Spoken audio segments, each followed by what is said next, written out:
So we've been telling you for months now that the United States is in danger of losing its status as the holder of the world's reserve currency, and that is a huge problem for us and for our children. Bloomberg has now confirmed that. Quote, the U.S. dollar's dominance is being stealthily eroded, as they put it. Bloomberg is not concerned by this, though. They said, actually, that could be a good thing. So we thought, in light of this, when Bloomberg tells you, yes, we're about to get a lot poorer, but be happy because China's getting rich, we should find out a little more about what's happening. Harry Kazianis is a senior director at the Center for the National Interest. We're happy to have him join us tonight. Harry, thanks so much for coming on. So Bloomberg, of all news organizations, does extensive business in China, of course, has just told us that, yeah, this is happening. You're not paranoid, but don't worry, it'll be great. Will it be great? Oh, no, Tucker, absolutely not. I mean, look, we have to be honest. The United States is the United States of debt.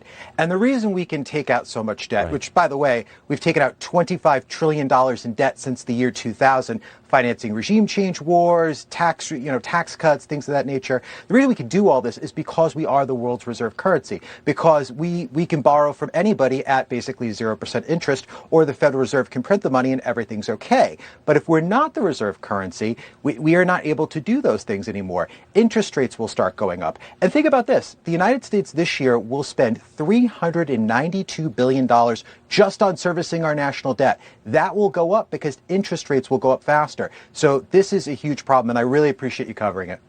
Well, I mean, it just seems, it's the pillar of our current affluence. And it's sad to say that because monetary policy shouldn't be the pillar of your affluence, but it is.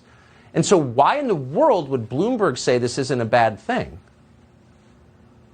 You know, Tucker, I have absolutely no idea, especially when the United States' full power and dominance in the whole international system is based on the United States being the number one superpower.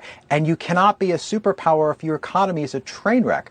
I mean, let's face it, we're going to borrow something like $1 trillion this year. The amount of interest that we'll pay on that is astronomical. If we're not the reserve currency anymore, the amount of money that we're going to spend on just servicing the debt is going to skyrocket on top of inflation, on top of how much that's going to grow even more. So this is something we have to worry about. And what we also, Tucker, need to do is we need to get our fiscal house in order. If we want to make sure that we're still the world's reserve currency, we can't be borrowing trillions of dollars every single year. Just one fact, we spent $6 trillion doing economic stimulus on COVID. And you could debate that whether it's right or wrong, but that's more than we spent fighting World War II. So the amount of money we spend on things, we really need to start thinking about how we spend it and why we spend it, because someday we're going to wake up and we're not going to be able to do it anymore.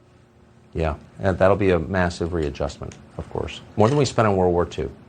It's really... The outlines of that crime are not even clear now, but they will be. Harry, great to see you tonight. Thank you.